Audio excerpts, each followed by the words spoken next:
یاد کرو عرفہ کا میدان ہے، اللہ کے نبی اپنی سواری قصبہ کے اوپر سوار ہیں، 1.25 لاکھ صحابہ کرام کا مجمع ہے، نبی اکرم کے اوپر قرآن کی وہ آیت نازل ہوتی ہے جس آیت کے ذریعے اللہ تعالیٰ نے اسلام کی تکمیل کا اعلان کیا ہے۔ اللہ نے فرمایا اليوم اکملت لکم دینکم واتممت علیکم نعمتی ورضیت لکم الاسلام دینا۔ میرے بندو، آج میں نے تمہارے دین کو مکمل کر دیا اور میں نے اپنی نعمتوں کو تم پر تمام کر دیا۔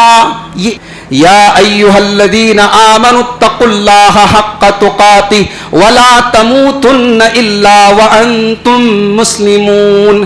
اے ایمان والو، اللہ سے ڈرو جیسا اس سے ڈرنے کا حق ہے، اور تمہیں موت نہ آئے مگر ایمان کی حالت میں۔ یہ ایمان، یہ اسلام اتنی بڑی نعمت ہے کہ مرتے دم تک تمہیں اس کی حفاظت کرنی ہے۔ کہیں ایسا نہ ہو زندگی بھر تو ایمان پر رہے، زندگی بھر تو اسلام پر رہے، اور مرنے کے پہلے تم کفر کی طرف چلے گئے، تم نے اسلام کو چھوڑ دیا، تم نے دین کو چھوڑ دیا۔ میرے بندو، تم مرتے دم تک اس نعمت کی حفاظت کرو۔ مگر میرے پیارے بھائیوں، کبھی آپ کا بیٹا ایسا بھی کوئی کام کرے، آپ فجر کی نماز میں آئیں اور آپ کا بیٹا امام کے بعد جو پہلی صف ہے، پہلی صف میں آپ اپنے بیٹے کو پائیں اور آپ کا چہرہ خوشی سے چمکنے لگے اور آپ کا دل باغ باغ ہو جائے کہ میری تربیت بیکار نہ گئی، میں اپنے بیٹے کو نماز کی پہلی صف میں پاتا ہوں۔ آپ کی بیٹی، آپ رات میں کبھی اٹھیں، آپ کی بیٹی کے کمرے سے رات میں دعا کی آواز سننے کو مل جائے، ایک ماں اپنی بیٹی کو رات میں تہجد پڑھتے ہوئے دیکھ لے۔ میری پیاری ماں بہنوں، کبھی ایک ماں کے دل کو اس سے بھی قرار ملتا ہے، کبھی ایک ماں کے دل کو اس سے بھی سکون ملتا ہے، میری تربیت بیکار نہیں گئی، میری بیٹی رات کو اٹھ کر کے تہجد کی نماز پڑھتی ہے، میری بیٹی رات کو اٹھ کر کے اللہ کی بارگاہ میں دعائیں کرتی ہیں۔ اس کا نام تربیت ہے میرے بھائیوں، اس تربیت کی کمی ہے آج۔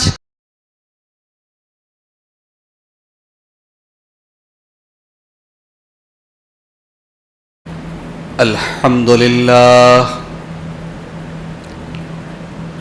نحمده ونستعینه ونستغفره ونعوذ باللہ من شرور انفسنا ومن سیئات اعمالنا من يهده اللہ فلا مضل له ومن يضلل فلا هادی له واشهد ان لا اله الا الله وحده لا شريك له واشهد ان محمدا عبده ورسوله يا ايها الذين امنوا اتقوا الله حق تقاته ولا تموتن الا وانتم مسلمون يا أيها الناس اتقوا ربكم الذي خلقكم من نفس واحدة وخلق منها زوجها وبث منهما رجالا كثيرا ونساء واتقوا الله الذي تساءلون به والأرحام إن الله كان عليكم رقيبا يا أيها الذين آمنوا اتقوا الله وقولوا قولا سديدا يصلح لكم أعمالكم ويغفر لكم ذنوبكم ومن يطع الله ورسوله فقد فاز فوزا عظيما أما بعد فإن خير الحديث كتاب الله وخير الهدي هدي محمد صلى الله عليه وسلم وشر الأمور محدثاتها وكل محدثة بدعة وكل بدعة ضلالة وكل ضلالة في النار أعوذ بالله من الشيطان الرجيم بسم الله الرحمن الرحيم ربما يود الذين كفروا لو كانوا مسلمين ذرهم يأكلوا ويتمتعوا ويلههم الأمل فسوف يعلمون. وقال تعالى في مقام آخر والذين كفروا يتمتعون ويأكلون كما تأكل الأنعام والنار مثوى لهم.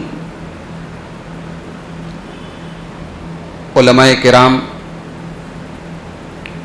محترم بزرگوں، نوجوان بھائیوں، پردہ نشین ماؤں اور بہنوں، پیارے بچوں،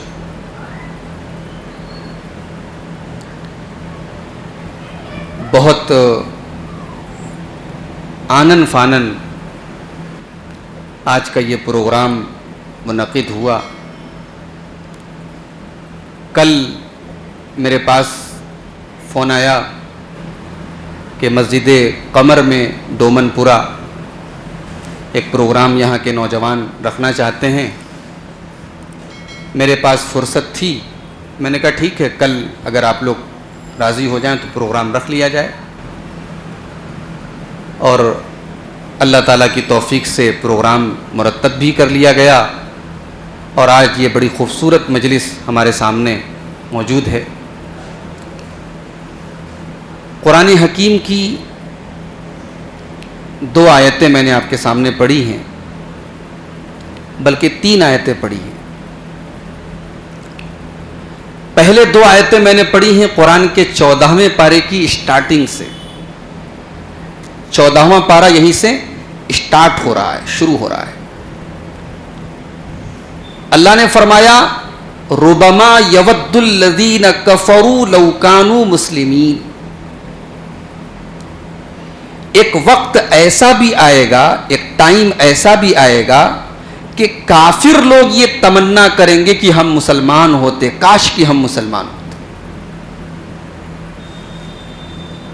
یعنی یہاں اللہ تبارک و تعالیٰ اپنے نبی کو تسلی دے رہا ہے کہ اے نبی، اگر یہ کافر آپ کی بات نہیں مان رہے ہیں، آپ کے اوپر ایمان نہیں لا رہے ہیں، تو آپ گھبرائیے مت، آپ غمگین مت ہوئیے، آپ پریشان مت ہوئیے. کل ایک ایسا دن آئے گا، یہ پچھتائیں گے اور یہ حسرت کا اظہار کریں گے، افسوس کا اظہار کریں گے کہ کاش ہم مسلمان ہوتے. اس کے بعد اللہ نے فرمایا ذرہم یأکلوا ویتمتعوا ویلہہم الامل. اے میرے نبی، ان کافروں کو چھوڑ دیجئے، ان کو 3 کام کرنے دیجئے. یہ کھائیں پئیں، یہ انجوائے کریں اور یہ لمبے لمبے پلان بنائیں. یہ 3 کام ان کو کرنے دیجئے. کھاتے رہیں، انجوائے کرتے رہیں، مزے لیتے رہیں اور لمبی لمبی امیدیں، لمبے لمبے پلان، لمبی لمبی آرزویں بنائیں گے. فسوف یعلمون، ان قریب ان کو اپنا انجام معلوم ہو جائے گا. یہ سورہ ہجر کی آیت نمبر 2 اور 3 ہے، قرآن کریم کے 14ویں پارے کی اسٹارٹنگ کی 2 آیتیں جو میں نے آپ کے سامنے پڑھی. اس کے بعد تیسری آیت میں نے پڑھی تھی سورہ محمد کی آیت نمبر 12. اللہ نے فرمایا والذین کفروا یتمتعون ویأکلون کما تأکل الانعام. اے میرے نبی، جن لوگوں نے کفر کیا، جو کافر ہیں، ان کا 2 ہی کام ہے، وہ مزے لیتے ہیں، وہ تمتع کرتے ہیں، وہ انجوائے کرتے ہیں، وہ عیش کرتے ہیں، وہ گلچھرے اڑاتے ہیں. وَيَأْكُلُونَ كَمَا تَأْكُلُ الْأَنْعَامُ، اور ان کا کام بس یہی ہے کہ جیسے جانور دنیا میں کھانا کھاتے ہیں، طرح طرح کی ڈشز کھاتے ہیں، طرح طرح کی اپنی غذائیں کھاتے ہیں، یہ بھی طرح طرح کی چیزیں کھائیں. وَيَأْكُلُونَ كَمَا تَأْكُلُ الْأَنْعَامُ، ان کی زندگی کا کوئی مقصد نہیں، وہ تو جانوروں کی طرح انجوائے کرتے ہیں اور کھاتے پیتے ہیں. وَالنَّارُ مَثْوًى لَهُمْ، اے نبی، ان کافروں کا ٹھکانہ جہنم ہے. دونوں آیتیں میں نے آپ کے سامنے پڑھ دی. قرآن کریم کے 14ویں پارے کی آیت بھی آپ کے سامنے پڑھ دی اور سورہ محمد کی آیت بھی میں نے آپ کے سامنے پڑھ دی. دونوں آیتوں میں اللہ تعالیٰ نے کافر کا ذکر کیا، مومن کا ذکر نہیں کیا ہے. اللہ نے کہا یہ کام کافر کرتا ہے، کھاتا پیتا ہے، انجوائے کرتا ہے اور لمبے لمبے پلان بناتا ہے. میرے بھائیوں، ہم سب اپنے دل پر ہاتھ رکھ کے سوچیں کہ آج ہمارے نوجوانوں کی اکثریت کیا یہی کام نہیں کر رہی ہے؟ ہمارے اکثر نوجوانوں کی زندگی کا موٹو کیا ہے، مقصد کیا ہے، ٹارگٹ کیا ہے؟ عیش کرو. اگر باپ امیر باپ ہے، گھر میں اچھا خاصا بزنس ہے، پیسے کی کثرت ہے، فراوانی ہے، خوشحالی ہے، تو بہترین کپڑے پہن لو، چشمہ لگا لو اور بائک پر نکل جاؤ، عیش کرو، موج مستی کرو. رات کو 2-2 بجے آپ اپنے محلوں اور بستیوں میں ذرا نکل کر دیکھیں. آپ بڑا افسوس ہے ہمیں اور آپ کو، ہماری لڑکیاں غیروں کے ساتھ بھاگ رہی ہیں. بہت بل آ رہے ہیں ہماری پیشانی پر. بڑی ذلت کی بات ہے، ہماری لڑکیاں غیروں کے ساتھ بھاگ رہی ہیں. میرے پاس ویڈیو بنا بنا کے مئو کے بعض لڑکوں نے بھیجا، مولوی صاحب دیکھیے یہ مئو میں ہو رہا ہے. بھائی اسلام نے ڈبل اسٹینڈرڈ نہیں بنایا ہے. لڑکوں کے لیے الگ شریعت اور لڑکیوں کے لیے الگ شریعت نہیں ہے. اگر لڑکیوں کے لیے بے پردگی حرام ہے، بے حیائی حرام ہے، بدکاری حرام ہے، زناکاری حرام ہے، تو میرے بھائی آپ مرد ہیں، آپ لڑکے ہیں، تو آپ کے لیے 100 خون معاف ہے؟ ایسا نہیں ہے میرے نبی کی شریعت. کوئی محلہ ایسا نہیں، کوئی گلی ایسی نہیں. اور اگر ایک قدم اور آگے بڑھ کے کہوں تو شاید غلط نہیں ہو، کوئی خاندان ایسا نہیں جہاں رات کو 2 بجے آپ کو ہمارے نوجوان لڑکے یا تو موبائل پر PUBG کھیلتے ہوئے مل جائیں گے یا لڑکیوں سے بات کرتے ہوئے مل جائیں گے. زندگی کیا ہے میرے بھائی؟ یہی ہے، گلچھرے اڑاؤ، کھاؤ پیو اور پھر بس بات ختم. نہیں، زندگی اس سے اوپر کی بھی ایک چیز ہے. ہمیں اللہ تعالیٰ نے اس دنیا میں جانور نہیں بنایا، انسان بنایا ہے. اور انسان بنا کر کے اللہ تعالیٰ نے ہمیں ایک خوبصورت چہرہ دیا ہے، ایک بہترین بدن دیا ہے، ایک اعلیٰ دماغ دیا ہے، بہترین صلاحیتیں دی ہیں. یہ سب کچھ اللہ نے کس لیے دیا؟ ہم کھائیں پیئیں موج مستی کریں بس؟ نہیں، اللہ تعالیٰ نے ہمیں یہ سب کچھ ایک مقصد کے تحت دیا ہے. وَمَا خَلَقْتُ الْجِنَّ وَالْإِنسَ إِلَّا لِيَعْبُدُونَ.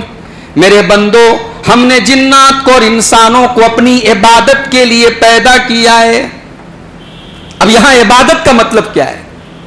جب عبادت کا نام آتا ہے ہمارے دماغ میں فوراً مسجد کا خیال آتا ہے، نماز کا خیال آتا ہے. نہیں بھائی، آپ کا بزنس بھی عبادت ہے. آپ اپنی بیوی کا حق ادا کر رہے ہیں، یہ بھی عبادت ہے. آپ اپنے بچوں کی تربیت کر رہے ہیں، یہ بھی عبادت ہے.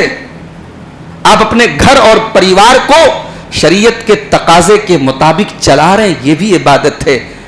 اسی لیے علامہ ابن تیمیہ نے عبادت کی جو ڈیفینیشن کی ہے وہ بڑی بہترین ڈیفینیشن ہے.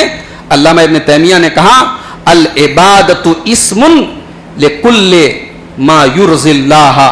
اللہ تبارک و تعالی جس سے راضی ہوتا ہے ہر ایسے عمل کو، ہر ایسی ایکٹیویٹی کو، ہر ایسے کام کو، ہر ایسی بات کو عبادت کہتے ہیں. ہم اس دنیا میں اللہ کو راضی کرنے کے لیے آئے ہیں بھائی. دنیا میں ایگزام ہوتا ہے، ایگزام دینے والا اسٹوڈنٹ اگر اس کو ایگزام میں کامیاب ہونا ہے تو وہ چنتا میں رہتا ہے، فکر میں رہتا ہے، مجھے ایگزام میں کامیاب ہونا ہے، پاس ہونا ہے. اور اگر ٹیچر بتا دے بھئی یہ کوسچن آئے گا تیرے ایگزام میں، تو وہ اگر عقل مند اسٹوڈنٹ ہے تو کوئی اور تیاری کرے یا نہ کرے، کم سے کم جو ٹیچر نے بتا دیا ہے کہ بھئی یہ پیپر آؤٹ ہے، یہ سوال آئے گا، یہ اگر تجھے پاس ہونا ہے، کامیاب ہونا ہے، یہ سوال تو حل کر لے، تو عقل مند اسٹوڈنٹ اور عقل مند طالب علم اس سوال سے لاپرواہی نہیں برت سکتا. میرے نوجوان بھائیوں، قیامت کے دن اللہ تبارک و تعالیٰ کے ہاں جو کوسچن پیپر ہوگا، جو سوال و جواب ہوگا، اس میں 4 سوال اللہ کے نبی نے آؤٹ کر دیا ہے. 4 سوال کا جواب تو دینا ہی دینا ہے، اس کی تو تیاری کر لو. اس کی تیاری نہیں کیا تو سمجھو فیل ہو گئے. پاس ہونا ہے تو یہ 4 سوال کی تیاری تو کر لو. کیا 4 سوال ہوگا؟ لا تزول قدم ابن آدم من عند ربه یوم القیامہ، قیامت کے دن انسان اپنی جگہ سے ہل نہیں سکتا ہے، ٹل نہیں سکتا ہے، جب تک وہ 4 سوالوں کے، اور ایک روایت میں کہ 5 سوالوں کے جواب نہ دے دے۔ ان عمرہ فیما افنا، پہلا سوال ہوگا بندے تو نے اپنی زندگی کو کہاں گزارا؟ 60 سال تجھے ملے، 40 سال تجھے ملے، 50 سال تجھے ملے، 65 سال تو گزار کے آیا، تو نے اپنی زندگی کو کیسے گزارا؟ کہاں تو نے اپنی زندگی کو گوایا؟ کہاں تو نے برباد کیا؟ تو اپنی پوری زندگی کا حساب دے۔ اللہ اکبر، ریکارڈ ہو رہا ہے سب کچھ، اللہ کا کیمرہ ریکارڈ کر رہا ہے۔ یہ کیمرے جو ہمارے سامنے لگے ہیں دنیا کے بڑے مہنگے اور بڑے اعلیٰ اور بڑے، جن کو ہم کہتے ہیں ایچ ڈی کیمرے، یہ کیمرے بھی سب کچھ تو ریکارڈ نہیں کرتے۔ یہ میرے دل میں کیا چل رہا ہے یہ کیمرہ نہیں ریکارڈ کر سکتا ہے۔ اللہ کا کیمرہ تو دل کے اندر چلنے والے خیالات کو بھی ریکارڈ کر لیتا ہے۔ اللہ سب ریکارڈ کر رہا ہے اور قیامت کے دن ہمارے سامنے پیش کیا جائے گا اور جواب دینا پڑے گا تو نے زندگی کو کہاں گزارا؟ تو رات کو 2 بجے کس سے باتیں کر رہا تھا؟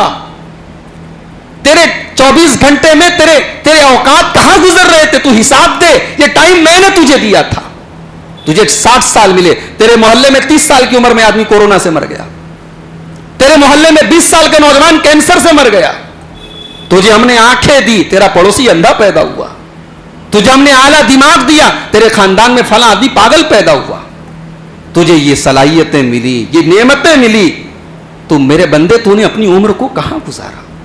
یہ پہلا سوال ہوگا۔ اس کا جواب آپ کو بھی دینا ہے، مجھے بھی دینا ہے، سب کو دینا ہے۔ یہ قیامت کے دن کے پیپر کا پہلا سوال ہے میرے بھائی، اس کی تیاری ہم کر لیں۔ اچھا، پہلا سوال کیا گیا عمر کو کہاں گزارا؟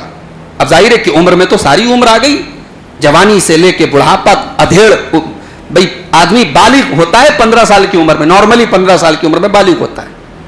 بالغ ہونے سے لے کر کے انسان کے مرنے تک کی پوری زندگی کا حساب تو ہو گیا، لیکن اب اللہ تعالیٰ دوسرا سوال کرے گا۔ وَعَنْ شَبَابِهِ فِيمَا أَبْلَىٰ، میرے بندے بڑھاپے میں تو نے بہت نمازیں پڑھی، بڑھاپے میں تو ڈنڈا لے کر کے مسجد میں فجر کی نماز میں آیا کرتا تھا، تو نے جب 60 سال کا ہو گیا تو نے حج بھی کر لیے، تم نے عمرے بھی کر لیے، تو بہت بڑا نمازی بن گیا، تیرے سجدے پہ ماتھے پہ سجدے کا نشان آ گیا، تو نے چہرے پہ بھرپور داڑھی بھی رکھ لی، لیکن میرے بندے 60 سال کی عمر میں تو بہت بڑا متقی اور پرہیزگار بن گیا، جبکہ وہ تو کمزوری کا زمانہ تھا، وہ تو بڑھاپے کا زمانہ تھا، وہ تو تیرے بدن کی طاقت نکل جانے کا زمانہ تھا۔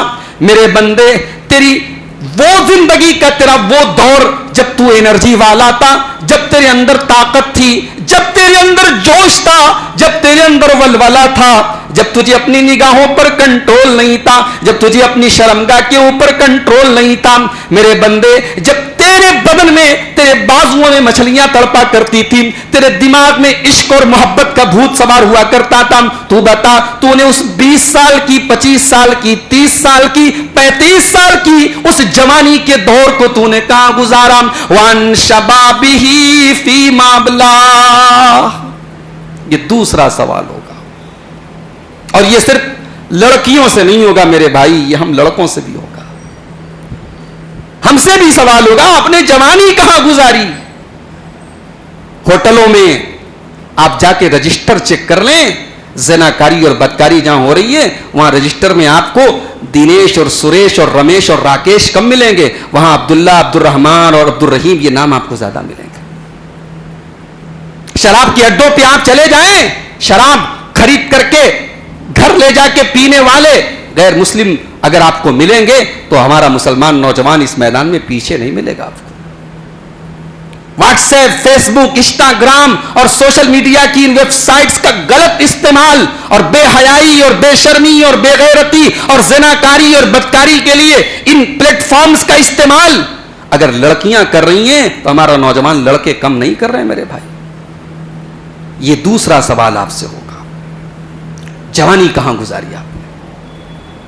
تیسرا سوال ہوگا وَعَنْ مَالِهِ میرے بندے میں نے تجھے مال دیا تھا, پیسہ دیا تھا, تو نے وہ مال من این اکتسبہ کہاں سے کمایا تھا, وفیما انفقہ اور کہاں پر گنوایا تھا. کمائی کا بھی حساب دینا ہے, خرچ کا بھی حساب دینا ہے. آزاد نہیں ہیں آپ, حرام طریقے سے کما رہے ہیں, سود کے ذریعے بھی کما رہے ہیں, لاٹری اور جوئے کے ذریعے بھی کما رہے ہیں, حرام طریقے سے آپ کما رہے ہیں. نہیں, کمائی کہاں سے ہو رہی ہے اس کا بھی حساب دینا پڑے گا, اور کہاں خرچ کر رہے ہیں. مال آپ کا نہیں, اللہ نے دیا ہے. یہ مال اللہ نے دیا ہے آپ کو, اس مال کے خرچ کے بارے میں بھی آپ کو حساب دینا پڑے گا. اور آخری سوال ہوگا, اللہ کے نبی فرماتے ہیں وَمَاذَا عَمِلَ فِي مَا عَلِمَ, میرے بندے ہم نے تجھے جو علم دیا تھا, قرآن و سنت کی تجھے تعلیم دی گئی, کبھی ممبر کے ذریعے دی گئی, کبھی جلسے اور تقریروں کے ذریعے دی گئی, کبھی تو نے کتابوں کے ذریعے سیکھا, کبھی تو نے قرآن کے ذریعے سیکھا, کبھی تو نے حدیثوں کے ذریعے سیکھا, تو نے اس علم کے اوپر عمل کتنا کیا. اب اس کا کوئی یہ مطلب نہ لے, مولوی صاحب کہہ رہے ہیں کہ قیامت کے دن حساب ہوگا کہ کیا تم نے علم حاصل کیا, اس پر تم نے عمل کتنا کیا. اس سے بہتر ہے تقریر میں مت جاؤ, اس سے بہتر ہے کتاب نہ پڑھو. جتنا علم حاصل کرو گے اتنا زیادہ حساب ہوگا. یہ جاہلانہ خیال ہے. بھئی علم حاصل کرنا تو فرض ہے آپ کے اوپر, شریعت کا بیسک علم, ضروری علم, ایمان کیا ہے, دین کیا ہے, عقیدہ کیا ہے. اور پھر اس طریقے کے جو جلسے ہو رہے ہیں, پروگرام ہو رہے ہیں, جہاں آپ کے ایمان کو بڑھانے کی بات ہو رہی ہے, آپ کے کو دین کی طرف پلٹانے کی بات ہو رہی ہے, ایسی مجلسوں میں آنے سے اگر آپ اس حدیث کو سن کر کے پیچھے ہٹ رہے ہیں تو یہ جہالت والی بات ہے.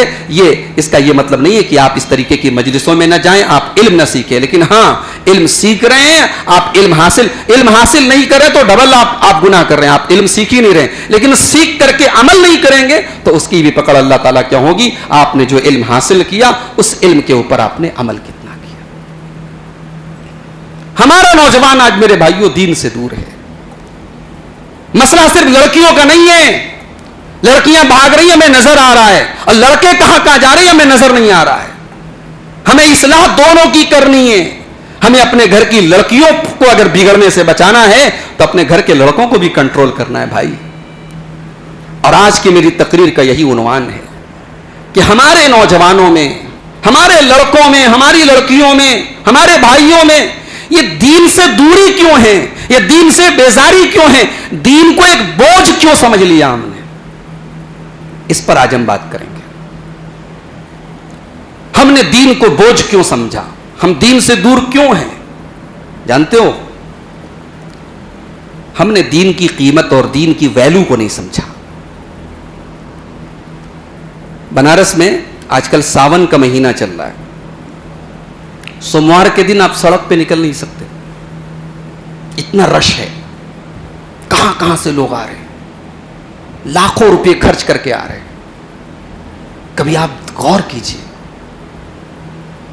بھائی, ایک شرمگاہ کا پرتیک ہے, علامت ہے. میں نام نہیں لوں گا, سینسیٹیو بات ہو جائے گی. کسی مذہب کی کا عقیدہ اور آستھا جڑی ہے اس سے, آپ عقل مند لوگ ہیں, سمجھ جائیں. ایک شرمگاہ کا پرتیک بنا ہے, علامت بنی ہے, اور اس پر کروڑوں لیٹر دودھ بہایا جا رہا ہے. انسان کر رہا ہے, پڑھا لکھا, گریجویٹ, ایم اے, انجینئر, ڈاکٹر, انسان کی ساری ڈگری, ساری عقل, سارا علم, سارا نالج یہاں کے برباد ہو رہا ہے. ایک پڑھا لکھا, ایک قابل, ایک دانشور, ایک عقل مند انسان پتھر کے بنے ہوئے شرمگاہ کی علامت پر دودھ گرا رہا ہے. میرے بھائیوں, اس منظر کو آپ دیکھیے اور پھر آپ اللہ کا شکر ادا کیجئے کہ اللہ نے آپ کو مسلمان بنایا ہے. ایمان کی دولت ہمیں اور آپ کو ملی. اللہ نے اسلام دیا ہے, ہمیں ہدایت دی ہے. ہمیں اللہ اگر ہمیں یہ ہدایت نہ دیتا, بھئی دنیا میں ہم شاید بہت پیسہ کما لیں, بڑی بلڈنگیں بنا لیں, آخرت میں تو ہمیں کچھ نہیں ملنے والا ہے. اور اگر ہم ہدایت پر ہیں, دین پر ہیں, ایمان پر ہیں, دنیا میں ہم نے پریشانیاں جھیلی ہیں, تکلیفیں جھیلی ہیں, اچھا کاروبار نہیں, اچھی نوکری نہیں, اچھا مکان نہیں, لیکن کم سے کم آخرت تو سیف ہے کہ نہیں. چلو بھئی ایمان ہے ہمارے پاس. دنیا کی سب سے بڑی دولت یہی ایمان ہے میرے بھائی، جو ہمیں اللہ نے فری میں دی ہے. یہ ایمان ہمیں فری میں ملا ہے، اس لیے اس ایمان کی ویلو ہم کو نہیں معلوم. یہ دین، یہ اسلام، یہ اتنی بڑی نعمت ہے، اللہ نے قرآن میں اس کو اپنی سب سے بڑی نعمت قرار دیا ہے. یاد کرو عرفہ کا میدان ہے، اللہ کے نبی اپنی سواری قصبہ کے اوپر سوار ہیں، 1.25 لاکھ صحابہ کرام کا مجمع ہے. نبی اکرم کے اوپر قرآن کی وہ آیت نازل ہوتی ہے جس آیت کے ذریعے اللہ تعالیٰ نے اسلام کی تکمیل کا اعلان کیا ہے. اللہ نے فرمایا الیوم اکملت لکم دینکم واتممت علیکم نعمتی ورضیت لکم الاسلام دینا. میرے بندو، آج میں نے تمہارے دین کو مکمل کر دیا اور میں نے اپنی نعمتوں کو تم پر تمام کر دیا. یہ اس جملے پر غور کریں آپ، نعمت کو تمام کر دیا. تمام کا مطلب سمجھتے ہیں؟ پرفیکٹ. کوئی چیز جب پرفیکٹ ہو جائے اس کو تمام کہتے ہیں. اللہ نے نعمتیں تو بہت ساری دی بھئی. ہماری دل کی دھڑکن چل رہی ہے، یہ بھی اللہ کی نعمت ہے. ہم سانس لے رہے ہیں، یہ بھی اللہ کی نعمت ہے. سورج چمک رہا ہے، یہ بھی اللہ کی نعمت ہے. ہوا چل رہی، یہ بھی اللہ کی نعمت ہے. زمین اللہ کی نعمت ہے، آسمان اللہ کی نعمت ہے. اللہ نے کہا یہ سب نعمت ہے، لیکن اتمام نعمت یہ ہے کہ ہم نے تم کو دین دے دیا ہے، اسلام دے دیا ہے. یہ میری سب سے بڑی نعمت ہے. میں نے نعمت کو پرفیکٹ کر دیا، میں نے اپنی نعمت کو تمام کر دیا. اب اس سے بڑی کوئی نعمت نہیں اللہ کی جو ہمیں ملی ہو. اللہ نے ہمیں اور آپ کو اسلام دے دیا. اس نعمت کو ہم نے سمجھا نہیں میرے بھائی. یہ وہ نعمت ہے کہ جس کی مرتے دم تک ہمیں اور آپ کو حفاظت کرنی ہے. جمعہ کے خطبے میں، عید کے خطبے میں، تقریروں میں اللہ کے نبی صلی اللہ علیہ وسلم سورہ آل عمران کی وہ آیت ضرور پڑھتے تھے. یا ایھا الذین آمنوا اتقوا اللہ حق تقاتہ ولا تموتن الا وانتم مسلمون. اے ایمان والو، اللہ سے ڈرو جیسا اس سے ڈرنے کا حق ہے، اور تمہیں موت نہ آئے مگر ایمان کی حالت میں. یہ ایمان، یہ اسلام اتنی بڑی نعمت ہے کہ مرتے دم تک تمہیں اس کی حفاظت کرنی ہے. کہیں ایسا نہ ہو زندگی بھر تو ایمان پر رہے، زندگی بھر تو اسلام پر رہے، اور مرنے کے پہلے تم کفر کی طرف چلے گئے. تم نے اسلام کو چھوڑ دیا، تم نے دین کو چھوڑ دیا. میرے بندو، تم مرتے دم تک اس نعمت کی حفاظت کرو. میرے نوجوان بھائیوں، آپ نے اس دین کی ویلو نہیں سمجھی. یہ دین تو اتنی بڑی نعمت ہے، اس دین کو پانے کے لیے سب کچھ قربان کیا جا سکتا ہے، مگر اس دین کو کسی چیز کے اوپر قربان نہیں کیا جائے گا. میرے نبی کے صحابہ کو دیکھو، اس دین کو بچانے کے لیے انہوں نے کیا نہیں قربان کیا. موقع پڑا تو اپنی جان بھی دے دی، موقع پڑا تو اپنے بچوں کو قربان کر دیا، موقع پڑا تو اپنا بزنس اور کاروبار بھی برباد کر دیا، موقع پڑا تو اپنا گھر بار اور وطن بھی چھوڑ دیا. اس دین کو بچانے کے لیے سب کچھ قربان کیا جا سکتا ہے. اور اس کی مثال اگر دیکھنی ہے تو نبی کے صحابہ کو دیکھو. آج میں سورہ آل عمران کی تفسیر پڑھ رہا تھا. غزوہ احد کا ذکر کیا اللہ تعالیٰ نے. آپ جانتے ہیں کہ غزوہ احد میں ایک ایسا موقع بھی آیا تھا کہ مسلمان جیتی ہوئی جنگ ہار گئے. مسلمان جیتی جنگ ہار گئے ایک غلطی کی وجہ سے. اللہ کے نبی صلی اللہ علیہ وسلم نے احد کی پہاڑی پر 50 صحابہ کو کھڑا کیا تھا. کہا تھا کہ دیکھو کچھ ہو جائے تم یہاں سے مت ہلنا. ہم جنگ ہارے جیتے، تمہیں یہاں سے ہلنا نہیں ہے. تمہارا کام کیا ہے؟ یہ جو جگہ ہے یہاں سے دشمن پیچھے سے حملہ کر سکتا ہے. تمہارا کام یہ ہے دشمن کو تیر چلا کے بھگا دینا ہے. یہاں سے دشمن انٹری نہ کرنے پائے، یہ ہمارا کمزور پوائنٹ ہے. 50 صحابہ کو اللہ کے نبی نے تعینات کیا تھا اس پہاڑی کے اوپر، اور ان کا امیر بنایا تھا عبداللہ ابن جبیر کو. ایک ہوتا ہے زبیر اور یہ ہے جبیر. زبیر الگ ہے، جبیر الگ. یہ عبداللہ ابن جبیر تھے جو ان کے کمانڈر تھے، ان 50 لوگوں کے لیڈر تھے وہ. جب مسلمان جنگ جیت گئے تو اب مسلمانوں کے دل میں خیال آیا کہ بھئی اب تو ہم جنگ جیت گئے، اب چلو مال غنیمت حاصل کرتے ہیں. مسلمان مال غنیمت کی طرف دوڑے. اب ان 50 صحابہ نے یہ دیکھا، جنگ کا میدان تو سامنے، انہوں نے دیکھا کہ کافر تو بھاگ رہے ہیں، دشمن تو بھاگ رہے ہیں، چلو اب ہم بھی مال غنیمت کی طرف پلٹتے ہیں. عبداللہ ابن جبیر نے روکا, ارے مت جاؤ, نبی کا حکم ہے, تمہیں یہاں سے ہٹنا نہیں ہے. مگر ان کا یہ خیال تھا کہ بھئی نبی کا حکم تب تک تھا جب تک جنگ چل رہی ہو, جنگ فنش ہو چکی ہے, جنگ ختم ہو چکی, دشمن بھاگ چکا ہے, لہذا اب نبی کا حکم کینسل ہو گیا. تو 50 میں سے 10 لوگ بچے, 40 لوگ میدان کی طرف بھاگ گئے. اب وہاں 10 لوگ بچے. اب کافروں کے جو کمانڈر تھے خالد بن ولید تھے, اور یہ جملہ نوٹ کر لو, خالد بن ولید پوری دنیا کی تاریخ میں ایک ایسا فوجی کمانڈر ہے جس کی قیادت میں جنگ کبھی ہاری نہیں گئی ہے. یہ جملہ میرا نوٹ کر لو. خالد بن ولید ابھی مسلمان نہیں ہے, کافر ہیں, لیکن جنگ احد میں کمانڈر ہیں وہ اس فوج کے. تو ان کے کمانڈر رہتے ہوئے ان کی کبھی فوج ہاری نہیں ہے. انہوں نے دیکھا کہ وہ پہاڑی جس پہ 50 صحابہ کو اللہ کے رسول نے تعینات کیا تھا, وہ پہاڑی خالی نظر آ رہی, 10 صحابہ وہاں موجود ہیں. خالد بن ولید نے اپنے ساتھیوں کو لے کے پیچھے سے مسلمانوں پر حملہ کیا. مسلمانوں میں افراتفری مچ گئی, مسلمان بھاگنے لگے اور کافر حاوی ہوتے چلے گئے, اور ایک جیتی جنگ مسلمان ہار گئے. 70 صحابہ زخمی ہوئے, بہت سارے صحابہ شہید بھی ہوئے. اللہ کے نبی صلی اللہ علیہ وسلم کا چہرہ زخمی ہوا, آپ کے پورے بدن پورا چہرہ لہو لہان ہو گیا, آپ کے دانت ٹوٹ گئے. یہ سارا معاملہ ہوا. اب میں جو بات کہنا چاہتا ہوں اس پر غور کرو. غزوہ احد جب ختم ہو گئی, کافروں نے مسلمانوں کو مارا, زخمی کیا, نبی کو تکلیف پہنچائی, اس کے بعد کافر لوگ جب جانے لگے تو کافروں کے دماغ میں خیال آیا کہ یہ تو بڑا اچھا موقع ہے, مسلمانوں کو نیست و نابود کر دیا جائے, ختم کر دیا جائے. مسلمان اس وقت زخمی ہیں, ان کے نبی زخمی ہیں, ان کے کتنے لوگ شہید ہو گئے. یہ بہترین موقع ہے کہ مسلمانوں کے مدینہ پر حملہ کر کے مسلمان جو بچے کھوچے سب کو ختم کر دیا جائے. یہ دماغ میں آیا, مشرکین کے دماغ میں یہ بات آئی. اللہ کے نبی کو اللہ تعالیٰ کی طرف سے بتا دیا گیا کہ ایسا مشرکین کے دماغ میں ایسا پلان آ رہا ہے. اللہ کے نبی نے اپنے صحابہ کو اکٹھا کیا, کہا ہے میرے صحابہ مجھے معلوم ہے لوگ فزیکلی بھی ڈسٹرب ہیں اور مینٹلی بھی ڈسٹرب ہیں, آپ جسمانی اعتبار سے بھی تھکے ہوئے ہیں, زخمی ہیں, بدن سے خون رس رہا ہے, اور دماغی طور پر بھی آپ ٹینشن میں ہیں, آپ کے کتنے ساتھی شہید ہو چکے ہیں, آپ کا نبی زخمی ہے. مگر اے میرے صحابہ, ہمیں مدینہ سے نکل کر کے ان مشرکین کا مقابلہ کرنا پڑے گا, کیونکہ اگر انہوں نے پلٹوار کر دیا اور دوبارہ ہمارے اوپر حملہ کر دیا تو اے میرے صحابہ پھر ہمیں اپنے وجود کو بچانا مشکل ہو جائے گا.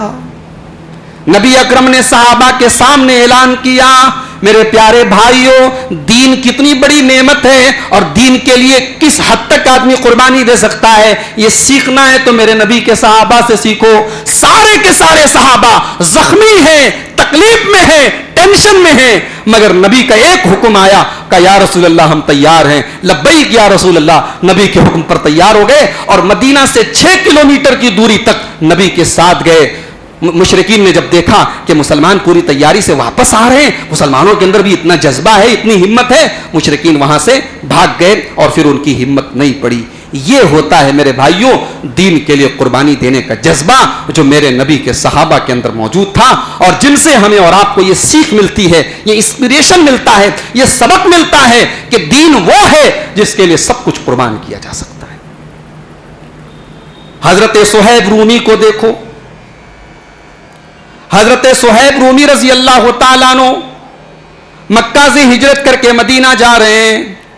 اپنا سارا پیسہ جو زندگی بھر کی گاڑی کمائی تھی وہ اپنے ساتھ وہ بانٹ لیتے ہیں اور اپنے اونٹوں کے اوپر وہ لے جانے کی کوشش کرتے ہیں. مکہ کے مشرکین ان کو روکتے ہیں, اے صہیب تم کہاں جا رہے ہو؟ صہیب کہتے ہیں میں مدینہ جا رہا ہوں, اپنے رسول کے پاس جا رہا ہوں.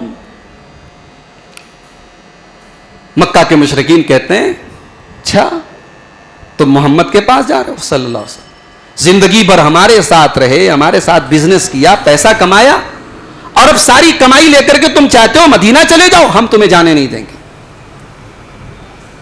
بس ایک راستہ ہے, تم اکیلے جاؤ, اپنا سارا پیسہ, اپنی زندگی بھر کی پونجی جو تم نے یہاں رہ کے کمائی ہے وہ تمہیں چھوڑ کے جانی پڑے. اب دیکھو دین کی ویلو کیا تھی صحابہ کی نظر میں. حضرت صہیب رومی رضی اللہ تعالیٰ عنہ نے ایک سیکنڈ بھی نہیں لگایا ڈیسیزن لینے میں, فیصلہ کرنے میں. زندگی بھر کی کمائی کو انہوں نے داؤں پہ لگا دیا اور ان مشرکین کے حوالے کر دیا, اور خالی ہاتھ مکہ سے مدینہ کا سفر انہوں نے طے کیا. جب مدینہ پہنچے نبی اکرم سے ملاقات ہوئی, نبی اکرم نے حضرت صہیب رومی کو گلے لگایا اور کہا کہ اے صہیب ربیح البیع ربیح البیع, اے صہیب تو نے بڑے فائدے کا سودا کیا ہے, تو نے دنیا کے بدلے آخرت کو خرید لیا ہے, تو نے دنیا کو قربان کر کے آخرت کو لے لیا ہے, تو نے ساری زندگی کی کمائی اسلام کے لیے قربان کر دی. اور قرآن کی آیت نازل ہو گئی دوسرے پارے کی, وَمِنَ النَّاسِ مَن يَشْرِي نَفْسَهُ ابْتِغَاءَ مَرْضَاتِ اللَّهِ, میرے کچھ بندے ایسے بھی ہوتے ہیں جو اللہ کو راضی کرنے کے لیے اپنا سب کچھ قربان کر دیتے ہیں, اپنے آپ کو بھی بازی پر لگا دیتے ہیں. ہمارا نوجوان دین کی اہمیت نہیں سمجھتا ہے بھائی. اس دین کو پانے کے لیے ہم نے ایک مکھی کے برابر بھی خون نہیں بہایا ہے نا, ہم نے کچھ قربان نہیں کیا ہے. ہم پیدا ہوئے مسلمان کے گھر میں, ہم نے اسلام کو پانے کے لیے کوئی جدوجہد نہیں کی, کوئی اسٹرگل نہیں کیا, کوئی قربانی نہیں پیش کی. اس لیے اس اسلام کی ویلو ہمیں نہیں پتا ہے. اس اسلام کی ویلو اگر پتا کرنا ہے نا, عمار ابن یاسر سے جا کے پوچھو, جنہوں نے اپنی ماں کو اپنی آنکھوں کے سامنے شرمناک طریقے سے شہید ہوتے ہوئے دیکھا تھا. اس اسلام کی ویلو کو اگر سمجھنا ہے, حضرت بلال حبشی سے جا کے پوچھ لو, جن کی سینے پہ امیہ ابن خلف گرم پتھر رکھتا تھا اور عرب کی تپتی ہوئی ریت پہ ان کو لٹاتا تھا, ان کے سینے کی چربیاں پگھلنے لگتی تھی, اور اس تکلیف کے عالم میں بھی بلال اپنے دین کا سودا کرنے کے لیے تیار نہیں ہوتے. بلال کی زبان سے احد احد کی صدائیں نکلتی ہیں. اس اسلام کی ویلو سمجھنا ہے تو بلال حبشی سے پوچھو. اس دین کی اہمیت اور اس دین کی ویلو اگر سمجھنا ہے, ابو بکر صدیق سے جا کر کے پوچھو, غزوہ تبوک کے موقع پر جنہوں نے اپنا سارا دھن دولت, اپنے گھر کا سارا مال اللہ کی راہ میں دے دیا, اور جب نبی نے پوچھا ابو بکر گھر والوں کے لیے کیا چھوڑ کے آئے ہو, تو ابو بکر صدیق کہتے ہیں اے اللہ کے نبی, میں گھر والوں کے لیے اللہ اور اس کے رسول کو چھوڑ کے آیا ہوں, اللہ کے سہارے اپنے گھر کو چھوڑ کے آیا ہوں, اللہ میرے گھر کی حفاظت کرے. ہمارا نوجوان اس دین کی ویلو کو نہیں سمجھتا. ہماری بہنیں اس دین کی ویلو, اس دین کو ہم نے بوجھ بنا لیا. ہماری ترقی کے راستے میں دین ہمیں رکاوٹ نظر آتا ہے. ہمیں لگتا ہے بھئی دیندار بنیں گے تو ہماری آزادی پر روک لگ جائے گی. ہماری لڑکیاں, ہماری بہنیں سمجھتی ہیں کہ دینداری کا مطلب پردے میں رہو, دینداری کا مطلب نقاب میں رہو, دینداری کا مطلب غیر محرم سے بات مت کرو. انہیں پابندی لگتی ہے. تو بھائی پابندی تو لگے گی. اگر آپ کو جنت میں جانا ہے تو خواہشات کے گلے پہ تو چھری چلانی پڑے گی. اگر آپ یہ چاہتے ہیں کہ زندگی میں سارا سب کچھ آپ اپنی خواہشات کے مطابق کرتے چلے جائیں, تو یاد رکھو خواہشات کا راستہ جہنم کی طرف جاتا ہے. اللہ کے نبی فرماتے ہیں حفت الجنت بالمکارہ, جنت کو اللہ تبارک و تعالیٰ نے ناپسندیدہ چیزوں سے گھیر دیا ہے. جنت میں جانے کے لیے آپ کو ایسے کام کرنے پڑیں گے جس کی آپ کی طبیعت نہیں چاہتی ہے. 4:15 بجے فجر کی اذان ہو رہی ہے, نواب صاحب رات کے 2 بجے تو بستر پہ سوئے ہیں اپنی گرل فرینڈ سے چیٹنگ کر کے, اب بستر پہ لیٹے ہیں. اب 4:15 بجے نیند کیسے کھلے گی؟ دین کا تقاضا ہے کہ بستر کو چھوڑا جائے. الصلاۃ خیر من النوم کی آواز آ رہی ہے, نماز نیند سے بہتر ہے, نیند کو ترک کر دیا جائے. دل کے لیے مشکل ہے, خواہشات کے لیے مشکل ہے, مگر جنت میں جانا ہے تو خواہشات کو قربان کرنا پڑے گا میرے بھائی. اللہ نے آپ کو پیسہ دیا ہے, آپ نے محنت کی ہے, پسینہ آپ نے بہایا ہے, کاروبار آپ نے کیا ہے, دماغ آپ کا لگا ہے, ٹیلنٹ آپ کا لگا ہے. اللہ کہتا ہے 1 لاکھ میں سے 2,500 ہمارے راستے میں تم کو زکات دینی ہے. 1 کروڑ کمایا تم نے, چلو 2.5 لاکھ روپے کی زکات نکالو. اب بھائی انسان تو وہ ہے, کہتے ہیں نا چمڑی چلی جائے دمڑی نہ جائے. 1 کروڑ جس نے کمایا ہے اسے 2.5 لاکھ اللہ کی راہ میں دے دینا ہے. انسان کے نفس کے لیے بہت بھاری چیز ہے, بہت مشکل چیز ہے.